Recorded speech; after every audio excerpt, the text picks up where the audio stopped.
Sean McCartney. How do you feel about people comparing Kenny to Purdy? I'm not saying Purdy is bad, but I feel like he's overhyped. As in, he wouldn't find as much success other than with the 49ers. I don't know, but what do you think? How you feel about that, man? Yes and no. Well, yeah, Pickett over Purdy, for sure. That's a definitive in my book. But in terms of Purdy, no, I actually really like what I'm seeing. He's stepping up. Like, he's looking as cool as a cucumber out there. You would have thought that he folded by now, but that's not the case. They are winning with him, not in spite of him. Yep. And as I mentioned, once they moved off Jimmy G, the offense got better. And he's showing up in these playoff games. Now, it's not perfect. There's a pass or two that's like borderline pickable and whatnot, but no, he's making plays. Yeah. That George Kittle play was kind of nice. Scrambling out to the left and then hits him, Kittle one hand. That was a nice catch in and of itself. But no, I think Purdy's good. I don't – for his rookie season, yeah, it works with the 49ers because of how they have it set up out there. But sometimes I just feel like you have it or you don't, And he seems like one of those guys that does have it. Yeah, man. Obviously, because of how everything is played out this season, and with one guy being the only quarterback drafted in the first round, the other guy being the last pick in the draft, yeah, the natural comparisons are going to pop up. I've even seen people. Was it Brady said something like, "You either prove them right or you either prove them wrong or you prove them right or whatever." And obviously, that's one of the things for the late round guys, man. That just when you carry that chip on your shoulder. Purdy definitely has the feel-good story. I do think that the system has benefited him. I know people bring up the statistics, and that's cool. I do think a lot of that is benefiting from just the run-out-the-catch ability that offense plays with. No different if it was going to be Jimmy G out there. I think that's going to reflect that. But Purdy, he's doing a good job, man. He protects the ball. That's the big thing I like about him. And he just understands what they're asking him to do. I think that's another thing when you talk about why a guy can play with confidence, why a guy can have moxie, why a guy can execute certain tasks. If he's comfortable with what they're asking, and I think that he's really comfortable with that, I think that's why it shows up like that. I don't think it's fair to say that he couldn't do this in another system or with another team, because I still think he is talented. But like I said, we got to see, But right now, he's putting together a dope situation for himself, though, in terms of how he's expanded. And now with Kenny, I think Kenny's situation was tougher because of the pieces around him were a lot younger, were all in the same phase of more so trying to prove. Whereas when you talk about San Fran, that's already a machine. It's already a Debo Samuels. He's not trying to figure out who he is. We know who Debo is. Christian McCaffrey, we're not trying to figure out Christian McCaffrey. We know who he is. Trent Williams, we know who he is. When you talk Fred Warner, Dre Greenlaw, we know who these type of guys are. Bosa, right? Whereas I think for us in Pittsburgh, Deontay, are you the franchise wide receiver? Are you a wide receiver one? Are you a high end number two? George Pickens, all right, is he ready to be the guy? Are we slow playing it? What's going on? All right, running game. Are we getting Najee the bruiser or are we getting Najee the dancer? Yeah, they traded for Christian McCaffrey. You see what I mean? Like, yeah, like it's night and day, I think, in terms of their situation. And Mitchell was good too. Already. That's what I'm saying. So with that, I just think that when you're comparing both of them, they're very different in terms of what they're being asked to do. I think Kenny had to take in a tougher situation because of the uncertainty and with the lack of a proven coordinator, whereas I think Purdy has had a better situation, but I think the stakes have been a lot higher for him because of him taking over when he did late in the year, them trying to get the 1 seed, and then obviously playoffs. We know it's playoffs. It's win or go home. And if I remember correctly, they weren't the 1 seed. So it's like they've had to, and he has had to live this life of, number one, not crashing the car that y'all just gave him with all these pieces. Number two, not getting eliminated in the first round. Number three, beating a Dallas team that on paper had put together a ton. Absolutely a dope defense. So it's like we're seeing the situations that he's been put in. So even though he has more talent, I do feel like he's had more pressure in some of these. But for both of the quarterbacks, I think that they're both equally impressive to me. I just think that the way people are going to spin it, and it just depends on who they're a fan of, you'll hear them either raise up Brock because of him being a later pick. That'd be something that I think when they really started to talk about those two guys, oh man, well, Brock was the later guy's last pick, you know what I'm saying? So he's got to be the better dude because of this and this and this. I don't think that's fair. I think both of these dudes are like good players in their own right, but yeah, I don't know, man. I would want to see both of them full season, start to finish.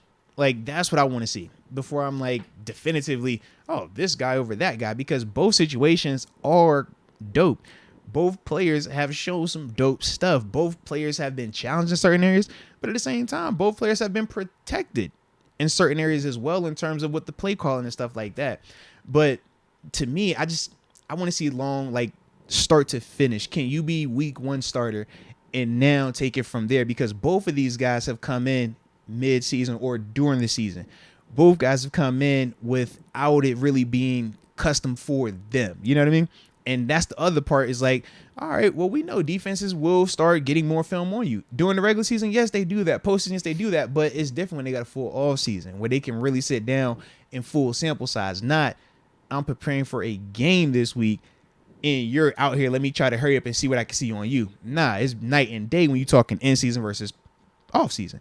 So that's the other part, like I said, I want to see with them, man. But yeah, I definitely think that they've proven to be the best two this year in terms of that rookie class of quarterbacks. I think we could agree with that. Yeah, so, yeah. There's no question. Yeah, I just feel like Pickett had a tougher hand dealt whenever he came in. We were really struggling. And when did he come in? What were we? Were we 1-3 or 1-4? Yeah.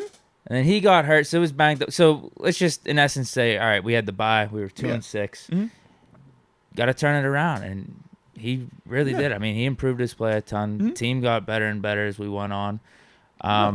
With Purdy, I just felt like it was made for him to go in. Like, just don't mess it up. And granted, I think he's played better than any of us would have thought. I would agree. Both had pressure in different ways. Pickett was like, dude, we got to win every game here on out to even have a potential for the playoffs. Whereas with Purdy, it's like, don't rock this boat. We got a really good team. And then for him, it's just got elevated because now he's actually in the playoffs. He's in the wild card. He's in the divisionals. Yeah.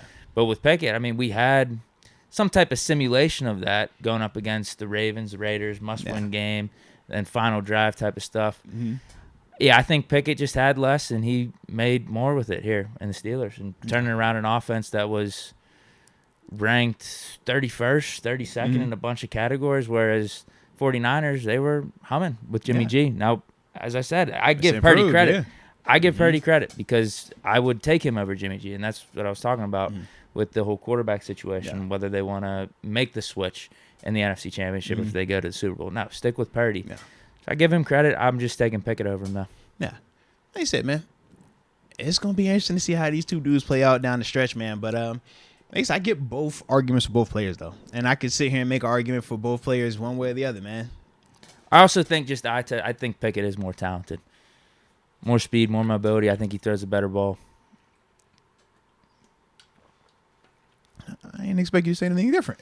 No, I'm just saying, though, in terms of, like, going forward, who is going to have more potential from that standpoint. Now, it still comes down to winning, making right decisions, right reads, and everything, but I think Pickett already does that well. And Purdy's doing that pretty well, too, over with San Fran.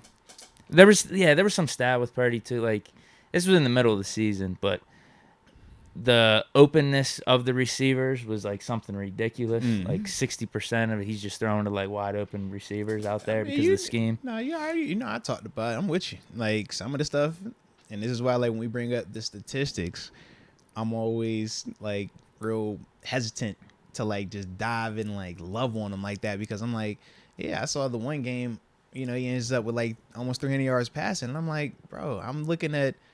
Wasn't one taking 75 to house on the screen? Absolutely. I'm just like, Debo? Bro, is that type of stuff that happens? But I get, the excitement around it as well. And that's the other part. It's like. Meanwhile, our screen pass would go backwards. Yeah. So it's like, I get it. And yeah, you praise it. But it's just like, is that really a dope throw? Or is that just Debo being Debo versus a defense that doesn't know how to get off a block, nor has the effort at that part of the game to actually go chase it down and make a tackle?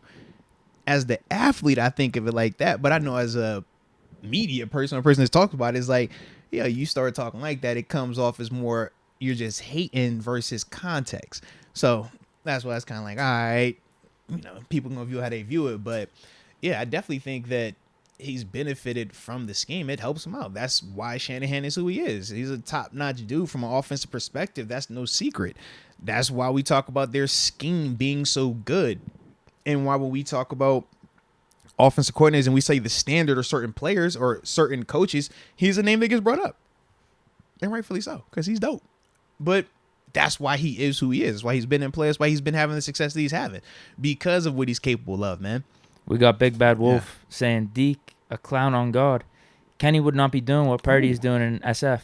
See, that's where I think he would be for sure, and I think he could probably be doing more. I think he'd be cooking over there.